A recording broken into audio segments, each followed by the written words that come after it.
குயிலி திரைப்படத்தின் இயக்குனர் அன்பு இளவல் முருகசாமி அவர்களே,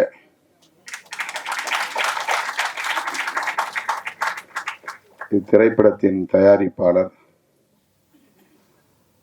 பிஎம் ஃபில்ம் இன்டர்நேஷனல் நிறுவனத்தின் உரிமையாளர் வி அருண்குமார் அவர்களே, இந்நிகழ்வில் பங்கேற்று வாழ்த்துறை வழங்கி அமர்ந்திருக்கிற மூத்த திரைக்கலைஞர், மதிப்பிற்குரிய திரைப்பட தயாரிப்பாளர், மதிப்பிற்குரிய அண்ணன் கே ராஜன் அவர்களே, இயக்குனர் பாலாஜி சக்திவேல் அவர்களே, இயக்குனர் ஸ்ரீஜா அவர்களே, குயிலியாக இந்த திரைப்படத்தில் நடித்திருக்கிற அன்பு சகோதரி லிசி ஆண்டனி அவர்களே, இசையமைப்பாளர் ஜூ ஸ்மித் அவர்களே, ரவிச்சா அவர்களே மற்றும் மேடையில் அமர்ந்திருக்கிற படைப்பாளர்களே, திரைக்கலைஞர்களே, திரளாக கூடியிருக்கிற தமிழ் சொந்தங்களே, உங்கள் அனைவருக்கும் என்னுடைய பணிவார்ந்த வணக்கத்தை தெரிவித்துக் கொள்கிறேன். ஆர்ப்பாட்டம் ஒன்றில் பங்கேற்க வேண்டியிருந்தது. சத்தீஸ்கர் மாநிலத்தில் பழங்குடி மக்களுக்கு எதிரான ஒரு நடவடிக்கை, இராணுவ நடவடிக்கை மேற்கொள்ளப்பட்டு வருகிற சூழலில் அதனை கண்டித்து இடதுசாரி இயக்கங்களும் விடுதலை சிறுத்தைகளும் இணைந்து நடத்திய ஒரு ஆர்ப்பாட்டம். இந்த நிகழ்வுக்கு இசைவளித்த பிறகு திடுமென அது ஏற்பாடு செய்யப்பட்டு விட்டது. 7:15 மணிக்குத்தான் அது நிறைவு பெற்றது.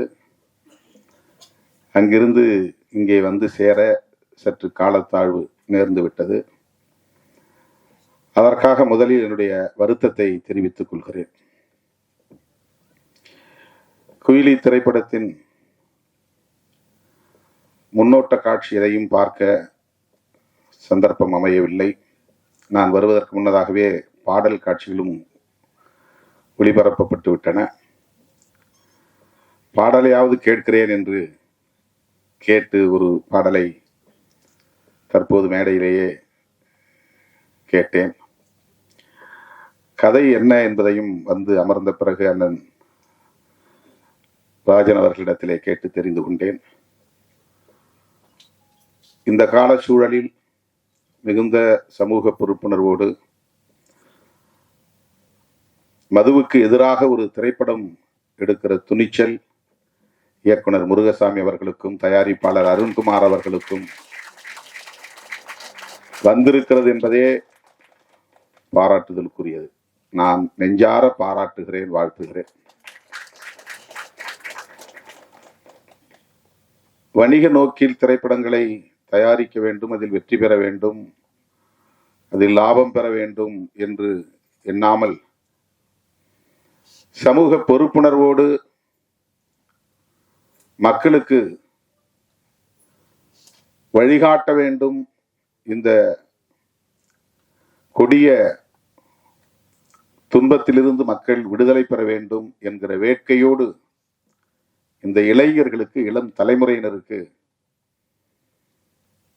இப்படி ஒரு பொறுப்புணர்வு மிக்க இளைஞர்களாக இந்த திரைப்படத்தை தயாரித்திருக்கிறார்கள், அந்த வேட்கையோடு தயாரித்திருக்கிறார்கள் என்பது உள்ளபடியே மகிழ்ச்சி அளிக்கிறது என்பதை விட பெருமை அளிக்கிறது, பெருமைப்படுகிறது. இந்த இளைஞர்களை நான் ஆற தழுவி என்னுடைய வாழ்த்துக்களையும் பாராட்டுகளையும் தெரிவித்துக் கொள்கிறேன். உங்களுக்கு தெரியும், அண்மையிலே நாங்கள் மது மற்றும் போதைப் பொருள் ஒழிப்பு மகளிர் மாநாடு என்று லட்சத்துக்கும் மேற்பட்ட பெண்களை திரட்டி ஒரு மாபெரும் மாநாட்டை நடத்தினோம். அது பேசுவிடும் பொருளாக மாறியது, கடுமையான விமர்சனங்களுக்கும் உள்ளானது. அண்ணன் ராஜன் அவர்கள் பேசுகிற போது ஒன்றை சொன்னார். தமிழ்நாட்டிலே மதுவை ஒழிக்க வேண்டும் என்று நாம் சொல்லுகிறோம். ஒருவேளை தமிழ்நாட்டில் மதுவை ஒழிக்கும் நோக்கில் கடைகளை ஆட்சியாளர்கள் மூட முன்வந்தாலும் கூட அண்டை மாநிலங்களுக்கு போய் மதுவை அருந்துவிட்டு வருகிற ஒரு நிலை இருக்கிறது. அல்லது அவர்கள் இங்கே வந்து திருட்டுத்தனமாக மதுவை விற்பனை செய்வதற்கான வாய்ப்பு இருக்கிறது. இதற்கு என்னதான் தீர்வு என்ற கேள்வியை எழுப்பிவிட்டு அவர் சொன்னார், தேசிய அளவில் எங்குமே மது இருக்கக்கூடாது என்ற கருத்தை சொன்னார். திருமாவளவன் இதை நாடாளுமன்றத்திலும் பேச வேண்டும் என்று சொன்னார். சொல்லிவிட்டு பேசியிருக்கிறார் என்று நம்புகிறேன் என்றும் சொன்னார். அவருடைய நம்பிக்கை வீண் போகவில்லை. நான் பேசினேன், மக்களவையில் பேசினேன். என் மீது அவர் வைத்திருக்கிற நம்பிக்கை எனக்கு வியப்பளிக்கிறது. நாடாளுமன்றத்தில் அப்படி நான் பேசுகிற போது மாண்புமிகு அமைச்சர் நிர்மலா சீதாராமன் அவர்கள் எழுந்து, நீங்கள் முதலில் தமிழ்நாட்டில் மதுவை ஒழித்துவிட்டு வாருங்கள், கள்ளக்குறிச்சியிலே பல பேர் உயிரிழந்திருக்கிறார்கள், அங்கே பேசாமல் இங்கே ஏன் பேசுகிறீர்கள் என்று எதிர்வினையாற்றினார். அது அரசியல் ரீதியான விமர்சனம். நாம் அதை கடந்து சிந்திக்கிறோம். தமிழ்நாட்டில் உள்ள இளைஞர்கள் மட்டுமல்ல, தமிழ்நாட்டில் உள்ள மனிதர்கள் மட்டுமல்ல, இந்தியா முழுவதும் மக்கள், நம் தேசத்து மக்கள் இதனால் பாதிக்கப்படக்கூடாது என்கிற பரந்த பார்வை நமக்கு உண்டு. ஆகவே மது ஒழிப்பு கொள்கையை தேசிய கொள்கையாக இந்திய ஒன்றிய அரசே ஏற்றுக்கொள்ள வேண்டும் என்பதை நான் நீண்ட காலமாக பேசி வருகிறேன். ஐயா இலக்கிய செல்வர் குமரி அனந்தன் அவர்கள் என்னுடைய அலுவலகம் தேடி வந்து அப்படி ஒரு தீர்மானத்தை பல ஆண்டுகளுக்கு முன்னரே இயற்றியதை அறிந்து வந்து நேரிலே வந்து பாராட்டினார். மகாத்மா காந்தியை தேசிய தலைவராக நாம் ஏற்றுக்கொள்கிறோம். அவருடைய திருவுருவப் படங்களை ரூபாய் நோட்டிலும் தவறாமல் அச்சிடுகிறோம். அவருடைய கொள்கைகள் முக்கியமானவற்றுள் மது விலக்கு என்பது முதன்மையானது. அகிம்சை என்பது அவருடைய கொள்கைகளில் ஒன்று என்றால், மது விலக்கு என்பது முதன்மையான கொள்கைகளுள் ஒன்று. மகாத்மாவை தேசத்தந்தை என்று ஏற்றுக்கொண்டிருக்கிற நாம் அவருடைய உயிர் மூச்சான கொள்கைகளுள் ஒன்றான மதுவிலக்கை பொருட்படுத்துவதே இல்லையே. இதை மாநிலங்கள் பார்த்து கொள்ளட்டும் என்று ஒன்றிய அரசு கண்டும் காணாமல் இருக்கிறது. மாநில அரசுகள், தமிழ்நாடு மட்டுமல்ல மாநில அரசுகள் வருமானத்திற்கான ஒரு வழியாக இதை பார்க்கிறதே. யார் எப்படி கெட்டு போனால் நமக்கென்ன என்கிற ஒரு அலட்சிய போக்கு மேலோங்கி இருப்பதாக தெரிகிறதே என்ற கவலை இன்றைக்கு நேற்றைக்கல்ல பல பத்தாண்டுகளாக எனக்கு உண்டு. அதை நான் பல மேடைகளில் பேசியிருக்கிறேன். பல மாநாடுகளில் தீர்மானங்களாக நிறைவேற்றியிருக்கிறோம். கள்ளக்குறிச்சியில் 60 பேர் உயிரிழந்ததும் நான் உடனடியாக அந்த பகுதிக்கு சென்று 2 நாள் இருந்து ஒவ்வொருவரின் வீடாக சென்று அந்த மக்கள் கத்தி கதறி அழுத நிலையில் அவர்களின் கைகளை பற்றி கொண்டு ஆறுதல் சொன்னேன். அவர்களுக்கு எம்மால் இயன்ற நிதி உதவியும் செய்தோம். உடனடியாக ஒரு ஆர்ப்பாட்டத்தையும் நடத்தினோம். அது போதாது என்கிற அடிப்படையில மரக்காணத்தில் உயிரிழந்தவர்களையும் போய் சந்தித்து ஆறுதல் சொல்லிவிட்டு அவர்களுக்கும் நிதி உதவி செய்துவிட்டு அங்கே நான் அறிவிப்பு செய்தேன். மது மற்றும் போதைப் பொருள், மது மட்டுமல்ல பல வகையான போதைப் பொருள் இன்றைக்கு புழக்கத்திற்கு வெளிப்படையாக வந்திருக்கின்றன. கஞ்சா போன்ற பல வகையான போதைப் பொருட்கள், ட்ரக்ஸ், போதை மாத்திரைகள் பள்ளி வளாகங்களிலே இப்போது கிடைக்கிறது. நகர்ப்புறங்களில் மட்டுமே புழக்கத்தில் இருந்த போதைப் பொருட்கள் இப்போது கிராமப்புறங்களிலும் ஊடுருவி இருக்கிறது. இந்த துயரத்தை, இந்த அவலத்தை எண்ணி இதற்கென்று ஒரு மாநாடு நடத்த வேண்டும் என்று அறிவிப்பு செய்து அதை ஒரு தேசிய கொள்கையாக இந்திய ஒன்றிய அரசே ஏற்றுக்கொண்டு எந்த மாநிலத்திலும் மதுக்கடைகள் திறக்கக்கூடாது, வருவாய்க்கு வேறு வழிகளை தேடிக்கொள்ள வேண்டும் என்று வழிகாட்டக்கூடிய ஒரு நிலைப்பாட்டை இந்திய ஒன்றிய அரசு மேற்கொள்ள வேண்டும் என்று வலியுறுத்தி தீர்மானம் நிறைவேற்றினோம். இப்போது பலரும் விமர்சித்தார்கள்.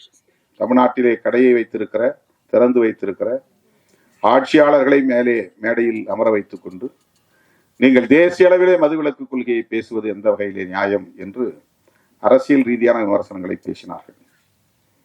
நம்மை பொறுத்தவரையில் ஆட்சியில் இருந்தாலும் கூட அவர்களையும் மேடையில் அமர வைத்து மதுவை ஒழிக்க வேண்டும் என்று சொல்லுகிற துணிச்சல் விடுதலை சிறுத்தைகளுக்கு உண்டு என்பதை அந்த நிகழ்வின் மூலமாக உறுதிப்படுத்தினோம். கூட்டணியில் இருக்கிறோம், அவர்களை வைத்துக் கொண்டு மேடையிலே பேசக்கூடாது என்று நாங்கள் அஞ்சவில்லை. உங்களுக்கும் இதிலே உடன்பாடு இருக்கிறது, எனவே மேடைக்கு வாருங்கள், ஒன்றும் பிரச்சனை இல்லை, வந்து உங்கள் கருத்தை சொல்லுங்கள். மேடைக்கு வந்தார்கள். தேர்தல் வாக்குறுதியிலேயே மதுக்கடைகளை மூடுவோம் என்று திராவிட முன்னேற்ற கழகம் ஏற்கனவே அறிவித்திருக்கிற நிலையில் இந்த மாநாட்டிலும் பேச வேண்டும் என்று நாங்கள் அந்த கூட்டணி உறவை பயன்படுத்தி ஒரு அழுத்தம் கொடுத்தோம் என்பதுதான் உண்மை. அதுதான் ஒரு பிரஷர். ஆளுங்கட்சியை மேடையிலே அமர வைத்து ஆமாம் எங்களுக்கும் மதுக்கடைகளை மூட வேண்டும் என்கிற கருத்திலே உடன்பாடு உண்டு என்று சொல்ல வைத்தது விடுதலை சிறுத்தைகள் என்பதை நான் இந்த இடத்திலே பதிவு செய்ய விரும்புகிறேன். ஆகவே இந்தியா முழுவதும் மது ஒழிக்கப்பட வேண்டும், போதைப் பொருள் புழக்கம் கட்டுப்படுத்தப்பட வேண்டும். தினந்தோறும் நான் சுற்றுப்பயணத்தில் இருக்கிறேன், ஏதாவது ஒரு கிராமத்தில் இருக்கிறேன், ஏதேனும் ஒரு நிகழ்ச்சியில் பங்கேற்கிறேன். உள்ளபடியே ஒவ்வொரு நாளும் நான் நொந்து போகிறேன். மேடைக்காக நான் பேசவில்லை.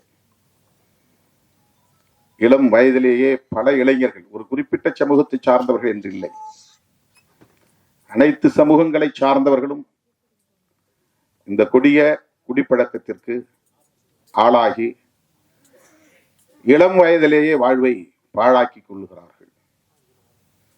குடும்பம் நடத்துவதற்கான ஆளுமையையே இழந்து விடுகிறார்கள். ஏதோ தாம்பத்திய உறவை கொண்டு 2-3 பிள்ளைகளுக்கு தந்தையாகி விடுகிறார்கள். ஆனால் அந்த பிள்ளைகளை பாதுகாக்கவோ, பராமரிக்கவோ, அவர்களை படிக்க வைக்கவோ, அவர்களுக்கான எதிர்காலத்தை நல்ல முறையில் அமைத்து தரவோ பொறுப்புணர்வு கொண்ட ஆளுமையாக அவர்கள் இல்லை. நிற்க முடியாமல் தடுமாறுகிறார்கள். அதிகாலையில் இருந்து படுக்க போகிற வரையில் போதையில் மிதக்கிறார்கள். அவ்வளவு குடும்ப பாரத்தையும் மனைவி சுமக்கிறாள். அது எவ்வளவு கொடிய துயரம் என்பதை நேரிலே பார்த்தால்தான், களத்திலே சந்தித்தால்தான் உணர முடியும். இந்த நாட்டை பீடித்திருக்கிற பேர் அவலங்களுள் இது ஒன்று. எத்தனையோ பல இளைஞர்கள் கல்வி பெற வேண்டிய வயதில், இல்லற வாழ்வை நுகர வேண்டிய வயதில் யாவற்றையும் பறிகொடுத்து, சுய நினைவை இழந்து, எந்த ஆளுமையும் இல்லாமல் சமூகத்தாலேயே புறக்கணிக்கக்கூடிய அளவுக்கு மாறிவிடுகிறார்கள். முதல் பாட்டு இந்த படத்திலே கேட்டேன். இந்த அவலங்கள் அனைத்தையும் அப்படியே வரிகளாக்கி இருக்கிறார்கள். இந்த பாடல் மிகவும் நம் நெஞ்சை ஆழமாக தொடுகின்றது. மிக மிக இன்றியமையாத ஒரு பாடல். எல்லா கிராமங்களிலும் கட்டாயமாக போட்டு காட்ட வேண்டிய ஒரு பாடல். எல்லோரும் தன்னுடைய அலைபேசியிலே வைத்திருக்க வேண்டிய ஒரு பாடல். விழிப்புணர்வை ஏற்படுத்தக்கூடிய ஒரு பாடல். அந்தோனிதாஸ் குரலில் பாடியிருக்கிறார் என்று கருதுகிறேன். இசையும் மிக சிறப்பாக வந்திருக்கிறது. வேட்டவளம் ராமமூர்த்தி பாடல் அவ்வளவு யதார்த்தமாக அந்த துயரங்களை காட்சிப்படுத்தி இருக்கிறார்கள், வரிகளுக்குள் கொண்டு வந்திருக்கிறார்கள். தோழர்களே, நாம் ஒவ்வொருவருக்கும் இதில் பொறுப்பு இருக்கிறது. இந்த ஆட்சி அந்த ஆட்சி என்று நாம் இதில் அரசியலை நுழைத்து மதிப்பீடு செய்ய தேவையில்லை. அண்ணன் ராஜன் அவர்கள் ஒன்றை என் காதோரம் வந்து ஆலோசனையாக சொன்னார். தம்பி, இந்த கடைகளை எல்லாம் மூடிவிட்டு மணல் குவாரி, கல் குவாரி போன்றவற்றை அரசாங்கமே எடுத்து நடத்தினால் இதில் வரக்கூடிய வருமானம் அதில் வராதா? இதையெல்லாம் நீங்கள் ஆட்சியாளர்களுக்கு சொல்லலாமே என்று சொன்னார். அவருக்கு எந்த அளவுக்கு இதிலே ஒரு பொறுப்பு இருக்கிறது என்பதை என்னால் உணர முடிகிறது.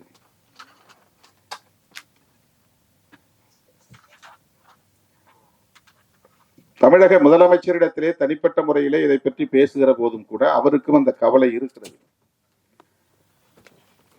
அதுதான் சிஸ்டம்.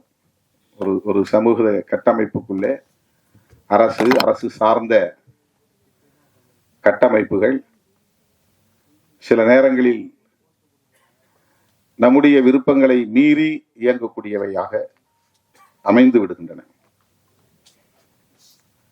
தனியார் மயமாதல் கூடாது என்பது நம்முடைய கருத்து. ஆனால் நம்மால் அதை எதிர்த்து வெற்றி பெற முடியவில்லை. பன்னாட்டு நிறுவனங்கள் இங்கே நுழையக்கூடாது என்பது நம்முடைய நிலைப்பாடு. ஆனால் நம்மால் தடுக்க முடியவில்லை. அந்நிய முதலீடு இங்கே வரக்கூடாது, அதன் மூலம் அவர்கள் நமது வளங்களை சுரண்டக்கூடாது, லாபம் என்கிற பெயரில் கொள்ளையடிக்க கூடாது என்பது நம்முடைய ஆசை. ஆனால் அவற்றை நம்மால் தடுக்க முடியவில்லை. இப்போது கூட நாங்கள் போய்விட்டு வந்த அந்த ஆர்ப்பாட்டம் எதற்கு என்றால், அங்கே இருக்கிற பழங்குடி மக்கள் சத்தீஸ்கர் மாநிலத்தில் பன்னாட்டு நிறுவனங்கள் உள்ளே வரக்கூடாது, கனிம வளங்களை சுரண்டக்கூடாது என்று எதிர்த்து போராடுகிறார்கள். ஆனால் இந்த தேசத்தின் வளர்ச்சிக்கு அந்நிய முதலீடு தேவை, பன்னாட்டு நிறுவனங்களின் வளர்ச்சி தேவை என்று அரசு நம்புகிறது. இந்திய ஒன்றிய அரசு, அது அரசின் கொள்கை நிலைப்பாடாக இருக்கிறது. உலகம் முழுவதும் இன்றைக்கு எந்த நாட்டிலும் பன்னாட்டு நிறுவனங்களுக்கு தடை இல்லை. தேச வரம்புகள் அவர்களுக்கு ஒரு தடையாக அமைந்துவிடக் கூடாது என்பதற்காக உருவாக்கப்பட்ட ஒப்பந்தம் தான் காட் ஒப்பந்தம், GATT ஒப்பந்தம். அந்த ஒப்பந்தத்தில் கையெழுத்திட்ட நாடுகள் எல்லாம் தேச வரம்புகளை உடைத்து யாரும் இங்கே அந்நிய முதலீடு செய்யலாம், எங்கோ அமர்ந்து கொண்டு இங்கே தொழில் நடத்தலாம், அவன் இங்கே வர தேவையில்லை, நிலம் கையகப்படுத்த தேவையில்லை, இங்கே வந்து எந்த விதமான வேலைகளையும் செய்ய தேவையில்லை, அவனுடைய ஃபார்முலா போதும். இங்கே இருக்கிற நீரை அவன் எடுத்து நம்மிடத்திலேயே விற்பனை செய்கிறான், குடிநீர். அவனுக்கு அதிலே லாபம் போய் சேருகிறது. அவன் ஒரு நாள் கூட இந்தியாவுக்கு வந்திருக்க மாட்டான். ஆனால் ஒவ்வொரு நாளும் கோடிக்கணக்கிலே அவனுக்கு லாபத்தில் பங்கு போய் கொண்டிருக்கிறது. குளிர்பானங்கள் அப்படி.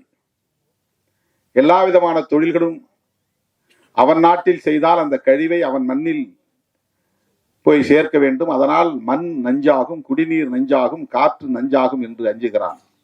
இந்தியா போன்ற மூன்றாவது உலக நாடுகளில் அவன் கழிவை கொட்டுகிற குப்பை தொட்டியாக மாற்றிக் கொண்டிருக்கிறான். அதற்கு உலகமயமாதல் கொள்கை வழிவகுத்திருக்கிறது. உலகமயமாதல், தாராளமயமாதல், தனியார் மயமாதல் என்கிற கொள்கைகளை 90களில் நாம் கடுமையாக எதிர்த்தோம். இப்போது பேசவே நாம் தயங்குகிறோம், பேசுவதே இல்லை. இறால் வளர்ப்பை கடுமையாக எதிர்த்தோம் ஒரு காலகட்டத்தில். இப்போது இறால் வளர்ப்பு மிகச் ஜோராக நடைபெற்றுக் கொண்டிருக்கிறது. நம்மால் எதிர்க்க முடியவில்லை. தனியார் துறைகளில் இடஒதுக்கீடு வேண்டும் என்று கோரிக்கையை மாற்றிக்கொண்டோம். தனியார் மயமாதலே வேண்டாம் என்று சொன்ன நிலை மாறி இப்போது தனியார் துறைகளில் வேலை வாய்ப்பு வேண்டும், அதற்கு இடஒதுக்கீடு வேண்டும் என்று நமது கோரிக்கையை மாற்றிக்கொண்டோம். இப்படி நம் விருப்பத்திற்கு மாறாக மது ஆலைகள் ஆங்காங்கே நிறுவப்பட்டு விட்டன.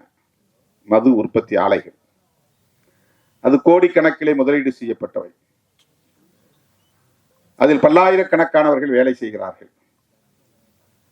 அதற்கான மூலப்பொருளை தருவதற்கு சர்க்கரை ஆலைகள் மொலாசஸ் தயாரிக்கின்றன. இந்த மொலாசஸை எப்படி அவர்கள் விநியோகம் செய்வது, விற்பனை செய்வது, அதை வாங்குவதற்கு மது ஆலைகள் தேவை. மது ஆலைகளை, மது கடைகளை மூடுவது என்பது மட்டுமே வேலை திட்டம் அல்ல. அதற்கு பின்னால் இவ்வளவு பெரிய பரப்பு இருக்கிறது. மது ஆலைகளையும் மூட வேண்டும், அதை விநியோகம் செய்கிற நிறுவனங்களையும் மூட வேண்டும். அதற்காக ஆயிரக்கணக்கான கோடிகளை முதலீடு செய்திருக்கிறார்கள். அவ்வளவு முதலீடுகளையும் நிறுத்த வேண்டும். அதனால் ஏற்படுகிற இழப்பை சந்திக்க வேண்டும். இப்படி இந்த சிஸ்டம் ஆக்டோபஸ் கால்களாக விரவி பரவி கிடக்கின்றன. உயர் தொழில்நுட்ப கருவிகளை அயல் நாடுகளில் இருந்து இறக்குமதி செய்து மல்டி ஸ்பெஷாலிட்டி ஹாஸ்பிட்டல் மருத்துவமனைகளே வந்து எஸ்டாப்ளிஷ் செய்கிறார்கள், நிறுவுகிறார்கள், இன்ஸ்டாலேஷன் பண்ணுகிறார்கள். அது கோடிக்கணக்கிலே மதிப்பீடு, 5 கோடி 10 கோடி. அதை வெறுமன மூடி வைத்திருக்க முடியாது. தினந்தோறும் அது இயங்க வேண்டும். இல்லை என்றால் அது பழுதாகிவிடும். தினந்தோறும் அது இயங்க வேண்டும். ஆனால் அதற்கு வேலையாட்கள் தேவை. வேலையாட்கள் என்றால் அவர்களுக்கு சம்பளம் தர வேண்டும். சம்பளம் தர வேண்டும். அது இயங்க வேண்டுமானால் தினந்தோறும் அதிலே நோயாளிகள் வந்து படம் எடுத்துக்கொண்டே இருக்கும். ஸ்கேன் எடுக்கணும், ஸ்கேன் எடுத்துட்டு இருக்கணும். உடம்பு நல்லா தான் இருக்கும், ஆனாலும் ஸ்கேன் எடுங்க. எனக்கு ஒன்றும் பிரச்சனை இல்லையே. இல்லை, இதெல்லாம் மாஸ்டர் செக்அப் மாதத்துக்கு 3 மாதத்துக்கு ஒரு தடவை வந்து பண்ணிக்கிங்க, 6 மாதத்துக்கு ஒரு தடவை பண்ணிக்கிங்க. இது நம்முடைய ஹெல்த்தில் அவங்களுக்கு அக்கறை இருக்கிற மாதிரி. ஆனால் இது மெடிக்கல் மாஃபியாவுடைய வேலைகள், தொழில் முதலீட்டாளர்களின் வேலைகள். அதை சும்மா வச்சிருக்க முடியாது. ஒவ்வொரு ஹாஸ்பிட்டல்லையும் பல கோடி ரூபாய் முதலீட்டிலே உயர் தொழில்நுட்ப கருவிகள் வந்து நிறுவப்பட்டு இருக்கிற நிலையில் அவற்றை எல்லாம் மூடி வைத்திருக்க முடியாது. எக்ஸ்ரே எடுக்கிறதா இருந்தாலும் சரி, எம்ஆர்ஐ எடுக்கிறதா இருந்தாலும் சரி, அல்லது என்ஜிஓ பண்றதா இருந்தாலும் சரி, ஒவ்வொன்றுக்கும் அவன் எஸ்டாப்ளிஷ் பண்ணி வச்சிருக்கான். எல்லாம் ஏசி.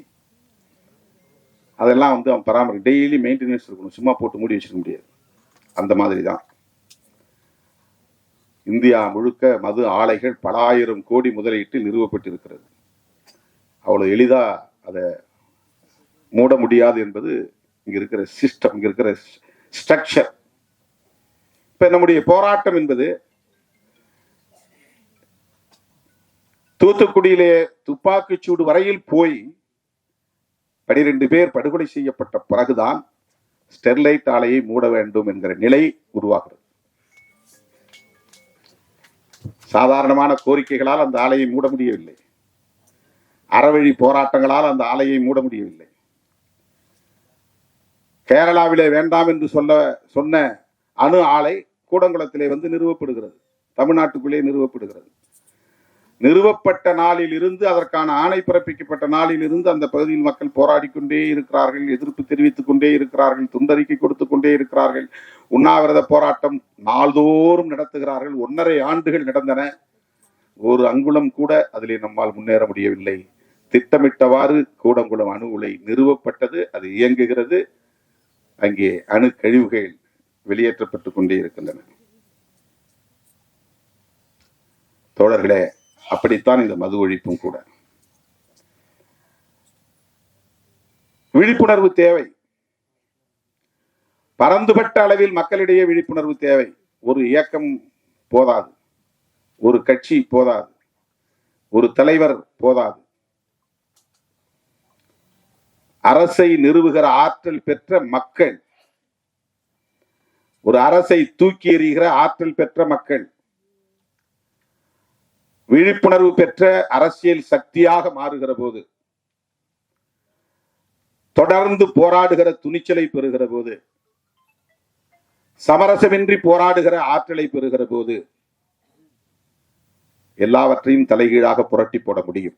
அதற்கு சான்று வேளாண் சட்டங்களை இந்த அரசு திரும்ப பெற வைத்தது. விவசாயிகளின் தொடர் போராட்டம். அது ஒரு கட்சி நடத்திய போராட்டம் அல்ல, ஒரு குறிப்பிட்ட தலைவன் நடத்திய போராட்டம் அல்ல. பஞ்சாப், ஹரியானா மாநிலங்களை சார்ந்த விவசாயிகள் குடும்பமாக வண்டி கட்டி வந்து டெல்லிக்கு செல்லுகிற எல்லா பிரதான சாலைகளிலும், முதன்மை சாலைகளிலும் குறுக்கே மறித்து வண்டிகளை நிறுத்தி அங்கேயே படுத்து தூங்கி சமைத்து சாப்பிட்டு 1.25 ஆண்டுகள் தொடர்ந்து போராட்டம் நடத்தினார்கள். அந்த போராட்டம் ஆட்சியாளர்களால் கண்டுகொள்ளப்படவில்லை, அலட்சியப்படுத்தப்பட்டது. ஆனால் பஞ்சாப் மாநிலத்திற்கு தேர்தல் வந்தது. ஆட்சியாளர்களுக்கு கிளி பிடித்தது, வயிற்றில் புலி கரைத்தது. இந்த போராட்டத்தை கண்டுகொள்ளாமல் இருந்தால் நாம் மிக மோசமான தோல்வியை சந்திக்க நேரிடும் என்று நிறைவேற்றப்பட்ட சட்டங்களை குடியரசுத் தலைவரால் அங்கீகரிக்கப்பட்ட சட்டங்களை திரும்ப பெற்றார்கள் என்பது வரலாறு. அது ஒரு புரட்சி. அப்படி ஒரு புரட்சி தேசிய அளவில் உருவாக வேண்டும். மதுவுக்கு எதிராக மது ஒழிப்பு என்கிற காந்திய கொள்கை தேசிய அளவில் பரவ வேண்டும். இன்றைக்கு மீண்டும் காந்தி நமக்கு தேவைப்படுகிறார். மதச்சார்பின்மைக்காகவும் தேவைப்படுகிறார், மது விலக்குக்காகவும் தேவைப்படுகிறார். மதத்தின் மீது நம்பிக்கை உள்ளவர். அந்த அடிப்படையிலே காந்தியடிகளோடு எமக்கு முரண்பாடுகள், கடுமையான முரண்பாடுகள் உண்டு. அவருக்கு முற்பிறவியின் மீது நம்பிக்கை உண்டு, அடுத்த பிறவியின் மீது நம்பிக்கை உண்டு. இந்த சாதிய கட்டமைப்பே இறைவனால் உருவாக்கப்பட்டதுதான் என்கிற நம்பிக்கை உண்டு. தீண்டாமை மட்டும் கூடாது என்று சொன்னார். அப்படி சொன்ன கருத்துக்களிலே நமக்கு முரண்பாடு உண்டு. ஆனால் உருவாகி இருக்கிற இந்த புதிய அரசு, வெள்ளையன் வெளியேறிய பிறகு நாம் உருவாக்கி இருக்கிற இந்த புதிய அரசு மதசார்பற்ற அரசாக இருக்க வேண்டும் என்பதிலே உறுதியாக இருந்தார். அதனால்தான் காந்தியடிகள் கொல்லப்பட்டார். அவர் இறை நம்பிக்கை உள்ளவர், கடவுள் மறுப்பாளர் அல்ல. பெரியாரை போல கடவுளை மறுத்து பேசியவர் அல்ல. அவர் மத நம்பிக்கையாளர். புரட்சியாளர் அம்பேத்கர் அவர்களைப் போல இந்து மதத்தை விமர்சித்தவர் அல்ல. அடுத்த பிறவியின் மீது நம்பிக்கை உள்ளவர், புராண திருவிளையாடல்களின் மீது நம்பிக்கை உள்ளவர். அப்படிப்பட்டவரையே படுகொலை செய்தார்கள் என்றால் அதற்கு காரணம் அவருடைய மதச்சார்பின்மை என்கிற கொள்கை நிலைப்பாடுதான். அதே போல மது விலக்கு. இன்றைக்கு நாம் குயிலி திரைப்படம் எடுத்திருக்கிறோம் என்று சொன்னால், துணிந்து அதை திரைப்படமாக்கி மக்களிடத்திலே கொண்டு போய் சேர்க்க வேண்டும் என்று வந்திருக்கிறோம் என்றால், காந்தியடிகள் ஏற்படுத்திய தாக்கத்தின் விளைவு என்று இதை சொன்னால் யாரும் மறுக்க முடியாது.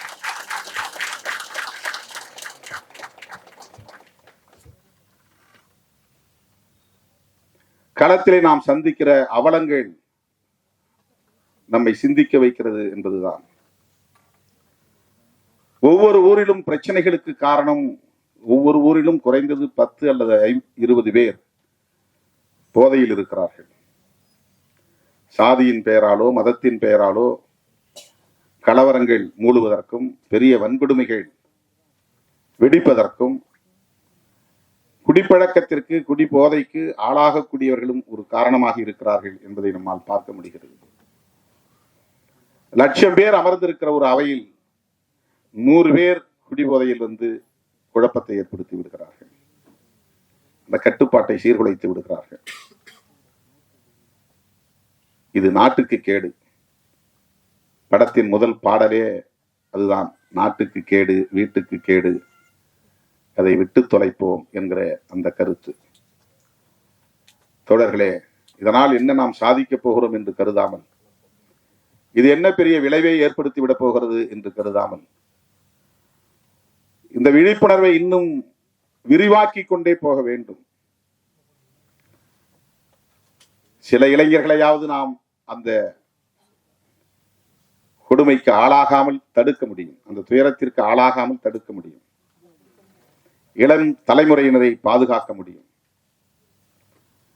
ஏற்கனவே பாதிக்கப்பட்டவர்களை மீட்க வேண்டும் என்பது ஒரு புறம், புதிதாக இளைஞர்கள் அதிலே பாதிப்புக்கு உள்ளாகி விடாமல் தடுக்க வேண்டும் என்பது இன்னொரு புறம். ஒவ்வொரு மருத்துவமனையிலும் டி அடிக்ஷன் சென்டர் இருக்க வேண்டும், இந்த மதுக்கடைகளை மூடுகிற வரையில். இது என்னுடைய கோரிக்கை. முதலமைச்சருக்கு நேரிலே போய் நான் சொன்னேன். எங்கேயாவது தேட வேண்டி இருக்குது. ஒரு ஸ்டேட்டுக்கு 2-3 தான் இருக்கு டி அடிக்ஷன் சென்டர். கவுன்சிலிங் இல்லை. எல்லா மருத்துவமனையிலும் கவுன்சிலிங் இருக்கணும். மருத்துவமனைகளில் உளவியல் சார்ந்த அறிவுரைகளை தருவதற்கு, விழிப்புணர்வை தருவதற்கு சிறப்பு பயிற்சி பெற்ற மருத்துவர்களை நியமிக்க வேண்டும். எல்லா நோய்களுக்கும் அடிப்படையாக இருப்பது உளவியல் சிக்கல்கள் தான். நம்முடைய உணவு பழக்கம் என்பதை விட, நம்முடைய உறக்க பழக்கம் என்பதை விட, இவற்றால் துயரங்கள் சமூகத்தில் நிலவக்கூடாது. ஏன்னா அவனுக்கு என்ன ஆகுன்னா, ஒரு பக்கம் அடிக்ஷன் ஆயிடுவான், இன்னொரு பக்கம் சமூகம் அவனை புறக்கணிக்கிறது. அது அவனை ஒரே நேரத்தில் 2 தாக்குதல். இதுல இருந்து அவனால மீள முடியல. இன்னொரு புறம் பொண்டாட்டியும் அவளை மதிக்கல, பிள்ளைகளும் அவங்கள மதிக்கல, சமூகமும் மதிக்கல. இந்த நிராகரிப்பு, அவமதிப்பு அவனை அறியாமலேயே அவனுக்குள் ஒரு அழுத்தமாக அது மாறுகிறது. இப்படி ஒரு தனி மனிதனை அது பாதிக்க செய்கிறது என்று நாம் கருதக்கூடாது. இது ஒரு சமூகத்தையே பாதிக்க செய்கிறது. எனவே மது மற்றும் போதைப் பொருள் கட்டுப்படுத்தப்பட வேண்டும், பிறகு முற்றாக ஒழிக்கப்பட வேண்டும். பிற நாடுகளில் இல்லையா? அண்ணன் சொன்னாங்க, இப்ப பெண்களும் குடிக்க ஆரம்பிச்சிட்டாங்க. அயல் நாடுகளிலே பெண்கள் குடிக்கிறார்களே, என்னன்னா ஹெல்த் கான்சியஸ் இல்லாதவன் குடிக்கிறதுக்கும் ஹெல்த் கான்சியஸ் உள்ளவன் குடிக்கிறதுக்கும் வேறுபாடு இருக்கு. சோசியல் ட்ரிங்க் என்கிற பெயரில் குடிக்கிறவனுக்கும் குடி இல்லையே என்னால் இருக்க முடியாது என்கிற அளவுக்கு குடிக்கிறவனுக்கும் வேறுபாடு இருக்கிறது. ஏதோ மாதத்துல 1 நாள் அல்லது 2 நாள் அல்லது வாரத்துல 1 நாள் என்று ஒருவன் குடிப்பதை கூட தன் கட்டுப்பாட்டுக்குள்ளே வைத்திருக்க முடியும் என்றால் அவனுக்கு ஏற்கனவே ஒரு விழிப்புணர்வு இருக்கிறது என்று பொருள். மதுக்கடைகளை திறந்து வைப்பதன் மூலம் அது ஒரு சோசியல் பிஹேவியராக மாறுகிறது. சமூகம் இப்ப அது ஒரு குற்ற உணர்வே இல்லை. முன்ன யாராவது பார்த்தா அவன் குடிகாரம் பாருன்னா அவனுக்கு ஒரு கூச்சமா இருக்கும். ஊர்ல 1-2 பேர் தான் இருக்கும். இப்ப ஊர்ல 40 பேர் 50 பேர், அதனால யாருக்கும் எந்த குற்ற உணர்வும் கிடையாது. அது சாதாரணமாகிவிட்டது. பிள்ளைகளையே போய் வாங்கி வர சொல்றாங்க அப்பா அம்மா சேர்ந்து குடிக்கிறாங்க.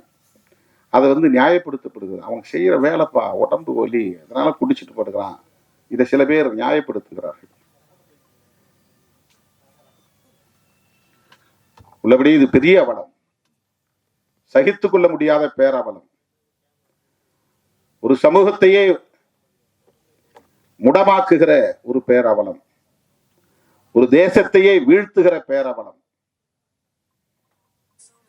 எல்லா இலவசங்களையும் நிறுத்திவிட்டு கல்வியை மட்டும் இலவசமாக தர முன்வருகிற ஒரு அரசு, அதன் மூலம் ஒரு விழிப்புணர்வை ஏற்படுத்துகிற அரசு, இது போன்ற அவலங்களையும் ஒரு முடிவுக்கு கொண்டு வரும்.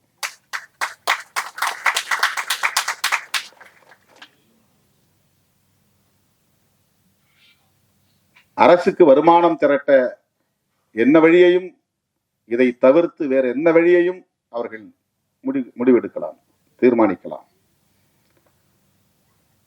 இதை வைத்து ஒரு அரசை நடத்த முடியாது. ஆண்டுக்கு 25,000 கோடி என்பது போதாது. ஆகவே இலவச திட்டங்களுக்கு இது பயன்படுகிறது என்று நியாயப்படுத்துவதும் ஏற்புடையதல்ல. இலவசங்களே வேண்டாம் என்பதுதான். எல்லா இலவச திட்டங்களையும் நிறுத்த வேண்டும். ஒட்டுமொத்த கல்வியையும் அரசே ஏற்றுக்கொள்ள வேண்டும். கல்வியை இலவசமா கொடுங்க, ஆரம்ப கல்வி முதல் ஆராய்ச்சி கல்வி வரை. இதெல்லாம் பொதுமக்களின் கோரிக்கையா மாற வேண்டும். ஒரு தனிநபர் கோரிக்கையாக, ஒரு இயக்கத்தின் கோரிக்கையாக இருக்கிற போது ஈடுபடாது. பொதுமக்களின் கோரிக்கையாக மாற வேண்டும். அதற்கான விழிப்புணர்வு தேவை. அப்படிப்பட்ட ஒரு விழிப்புணர்வுள்ள இளைஞர்களாகத்தான் இன்றைக்கு முருகசாமி, அருண்குமார், ஜூஸ் ஸ்மித், இந்த இளம் தலைமுறையினரை நான் பாராட்டுகிறேன், மெச்சுகிறேன். இது போன்ற இன்னும் பல விழிப்புணர்வு கருத்துக்களை சொல்லக்கூடிய படைப்புகளை நீங்கள் தர வேண்டும். இந்த சமூகம் உங்களை தூக்கி கொண்டாடும் என்பதை சொல்லி இந்த வாய்ப்புக்கு நன்றி கூறி முடிக்கிறேன். நன்றி, வணக்கம்.